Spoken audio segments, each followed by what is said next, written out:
Assalamualaikum warahmatullahi wabarakatuh. Okey, hari ini, pagi ini kita akan belajar satu topik baru iaitu 1.2. Okey, dalam 1.2 ni ada 4 jenis. 4 yang perlu awak ketahui iaitu yang pertama adalah menyeraikan kepentingan reka bentuk dan teknologi. Kedua, apakah peranan reka bentuk ni? Itulah kena awak tahulah kenapa awak belajar. So, yang ketiga, apakah etika? Etika ni macam peraturan, undang-undang dalam reka bentuk. Dan yang terakhir, apakah kejayaan yang berkaitan dengan reka bentuk dan teknologi? Okey, kita tengok apakah itu. Okey, yang pertama yang telah kita boleh tengok adalah, saya tak bawah sikit. Okey, menyerahkan kepentingan reka bentuk. Ada berapa kat sini? Okey, ada 1, 2, 3, 4, 5, 6. Ada 6. Yang pertama adalah menyumbang kepada teknologi moden. Okey, yang kedua, menyumbang kepada pembangunan sosial, sains dan perniagaan. Okey, yang ketiga, memenuhi kehendak individu dan masyarakat. Yang keempat, memudahkan urusan kerja melalui pengubahsuaian. Ini lebih kepada designer, maksudnya pereka fashion, pereka bentuk, segala-galanya. Termasuklah pereka game. Siapa yang suka main game, dia terlibat dalam bahagian sini. Yang kelima, memupuk nilai invensi, inovasi dan kreatif. Apa itu inovasi? Apa itu invensi? Nanti kita akan belajar dalam bab seterusnya. Yang terakhir, membuka laluan kerjaya dan pekerjaan. Jadi, siapa-siapa yang berminat dalam reka bentuk teknologi, awak boleh tengok apa kejayaan yang sesuai dengan awak. Kita tengok seterusnya.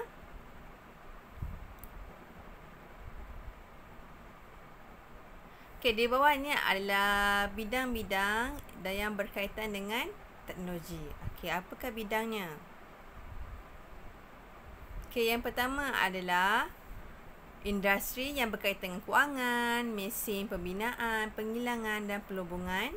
Yang kedua, kejuruteraan. Apa itu? Bangunan, penjagaan alam sekitar, kejuruteraan awam, bahan, biokimia, bioperalatan, elektrik, elektronik, kimia, komputer, mekanika, nuklear, ruang angkasa, kaji logam, pembuatan perisian komputer, pertanian dan petroleum. Dekat bahagian sini. Okey, kesihatan dan keselamatan yang bahagian yang frontliner.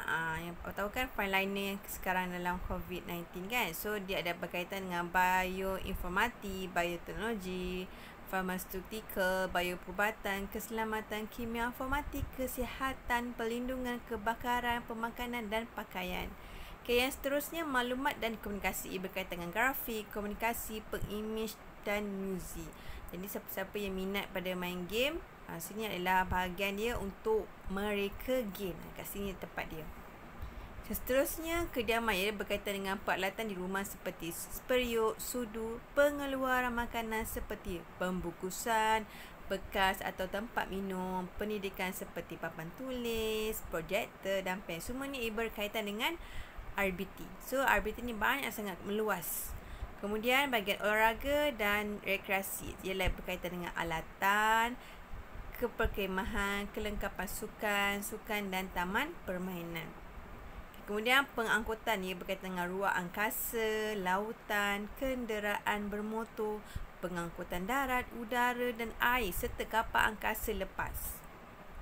Jadi sains penggunaan iaitu bahagian elektronik, fizik kejuruteraan, kecerdasan, bahan optik, seramik, mikro, nano, tenaga, teknologi hijau, nuklear dan perkomputeran. Maksudnya dekat sini bahagian yang berkaitan dengan komputer lah. Terakhir, ketenteraan. Ini pun sama juga dengan frontliner. Ia berkaitan bom, kejuruteraan angkatan laut, darat, udara, senjata api dan kelengkapan tentera. Okey, seterusnya. Yang kedua ialah peranan reka bentuk. Apa kaitan dengan peranan dia?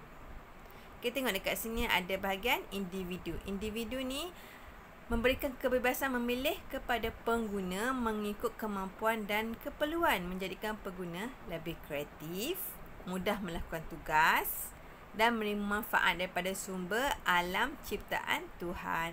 Menggunakan sumber alam terhad dan bijak dan optimum tanpa menyebabkan pembaziran.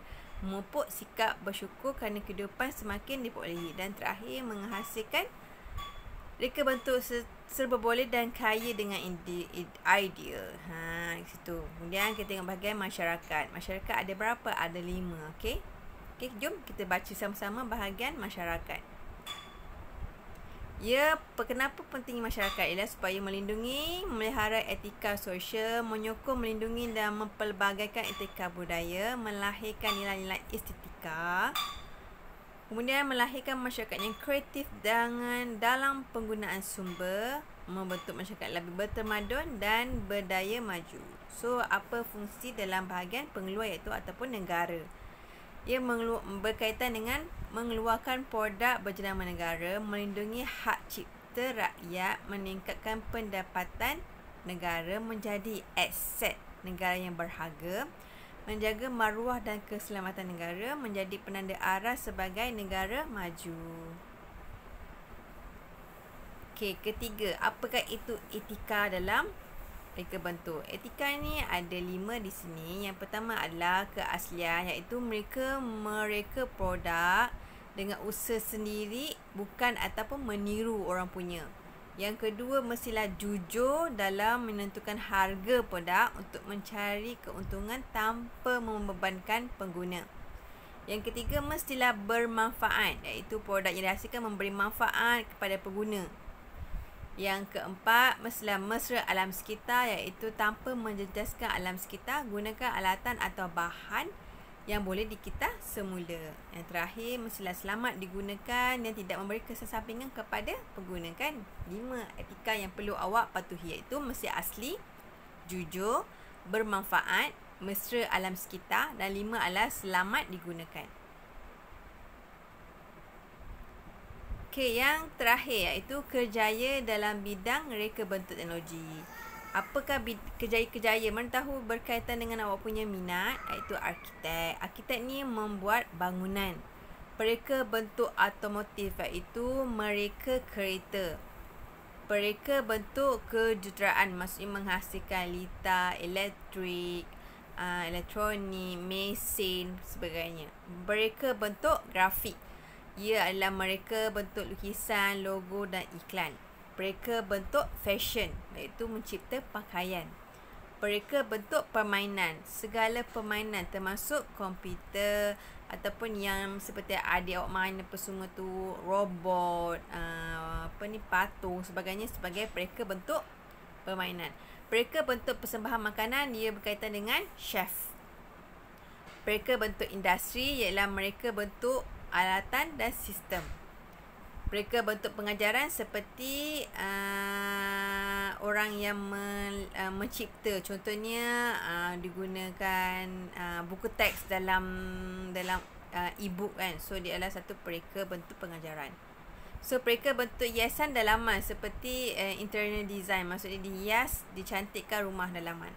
Sini bina landscape, dicantikkan luar dekat taman-taman. Mereka bentuk lampu, dia mencipta lampu yang per unit dan pelbagai. Mereka bentuk produk, iaitu untuk kegunaan awam. Contohnya macam telefon awam, tempat duduk, tunggu bas, semua itulah yang berkaitan dengan kemudahan awam. Mereka bentuk perkhidmatan, ia boleh diberikan kepada orang ramai, iaitu macam bas, taksi, semua itulah. Macam Grab kan, Grab Food, semua tu di bahagian-bahagian mereka bentuk perkhidmatan. Okey, inilah invensi dan inovasi. Okey, dalam 1.3 ni apa yang awak akan belajar? Ada 3, iaitu takrifan ni maksudnya definisi ataupun maksud invensi dan inovasi. Yang kedua, mengaplikasikan prinsip invensi dan inovasi dalam kerjaya. Yang ketiga, meneroka invensi dan inovasi dalam reka bentuk terkini. Okay, kita tengok apa dia maksud invensi. Apa itu invensi? Invensi ialah kaedah dan proses. Ini kaedah dan proses mencari jalan untuk menghasilkan produk atau perkhidmatan yang baru serta belum wujud. Maksudnya dia mencipta sesuatu yang baru yang belum ada di dalam pasaran. Okey, maksudnya invensi adalah mencipta produk yang baru. Berbanding kalau inovasi ialah pengubahsuaian terhadap produk sedia ada supaya lebih baik, berjimatkan, bertenaga dan bermakna serta mesra pengguna. Inovasi ni adalah macam awal ubah suai yang produk sedia ada. Okey, contoh invensi yang terbaru kat dengan masa sekarang adalah Grab, kan? Tahu kan Grab? Kan Grab. Dia ada cerita baru yang Grab. Dia menggunakan sistem dalam handphone dan kita boleh order makanan ke, kendaan ke, semuanya melalui Grab. Tahu kan Grab Food, apa semua yang banyakkan dalam Batu Pahat ni kan? Kalau inovasi ni, diinovasi daripada taksi. Maksudnya dulu gunakan taksi tapi sekarang digunakan Grab Car. Pernah dengar kan Grab Car? Kalau tak dengar boleh tanyalah. Di Google, boleh cari dalam internet atau tanya mak dengan ayah. Dia dah inovasi. Bagai inovasi di dalam taksi. Okay, kalau bahagian ni terbaru adalah Grab Car. Okay. Okay, dapat kan? Inovasi adalah pengubahsuaian produk yang sedia ada untuk memberi manfaat, bertenaga dan menjimatkan. Kalau invensi, mencipta sesuatu yang baharu. Contohnya boleh lihatlah kalau ke atas ni adalah contoh radio yang asal yang telah cipta pada tahun 1901, tapi dalam inovasi daripada radio yang dahulu telah inovasi menjadi radio dalam handphone. Itu dipanggil inovasi. Okay, apakah aplikasinya dalam kerjaya? Okay, kita tengok. Dia untuk pertahanan, untuk mengelakkan negara kita diceroboh, dijaga, dan dia terdapat pelbagai jenis peralatan yang telah dibangunkan untuk mencapai peralatan. Okay, antaranya robot mengesan periuk api atau pendidikan ialah memakai berbentuk alatan hasil daripada invensi inovasi. Antaranya adalah seperti peralatan dalam latihan amali, latihan alatan sukan, tayangan multimedia, handphone, laptop. Kan semua tu sebagai pendidikan, sebagai inovasi. Invensi dan inovasi. Kesihatan ni, kesihatan apa? Seperti yang dalam gambar ni, jam. Kan, tengok ni. Ni. Jam yang boleh mengukur kita punya heartbeat. Maksudnya denyutan jantung kita. Dia bertahu berapa kita punya jantung. Itu dia panggil inovasi dan invensi. Okey, selain itu juga dia bahagian dalam pembuatan. Dalam pembuatan. Ini awak akan belajar dalam tingkatan 2 yang akan buat satu model menggunakan pen 3D. Okey, teknologi maklumat ni setiap baru ada je perisian baru dibangunkan. Jadi dia adalah aplikasi, invensi dan inovasi. Jika dulu kita menggunakan untuk menulis dengan menggunakan papan kunci, tapi kini kita menulis dengan menggunakan jari sahaja, kan? Jadi itu semuanya adalah berkaitan dengan teknologi.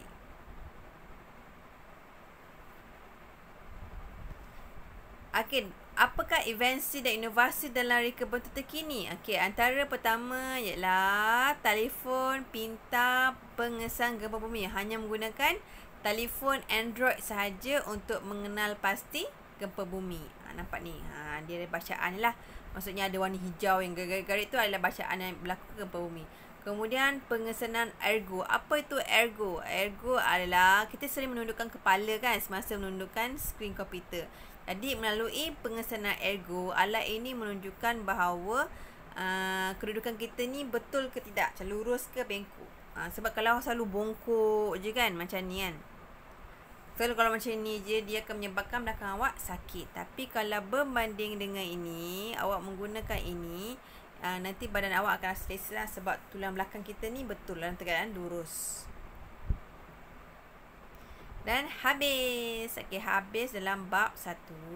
Okey, apa yang telah kita belajar dalam bab 1 adalah definisi reka bentuk, definisi teknologi, definisi reka bentuk dan teknologi, elemen dan prinsip reka bentuk, kriteria reka bentuk yang baik, teknik pembinaan objek asas, definisi invensi, definisi inovasi, peranan reka bentuk kepada kepentingan reka bentuk pada teknologi, etika dalam reka bentuk dan aplikasi prinsip invensi dan inovasi dan reka bentuk dan kerjaya. Okey, untuk kerja rumah hari ni saya nak awak salin bahagian ni. Saya nak awak salin yang ni. Ini sebagai rumusan yang katakan awak telah belajar daripada awal sampai akhir. So, ini adalah rumusan dia. So, awak salin dalam buku tulis, ambil gambar dan hantar kepada saya. Okey, itu saja. Assalamualaikum warahmatullahi wabarakatuh.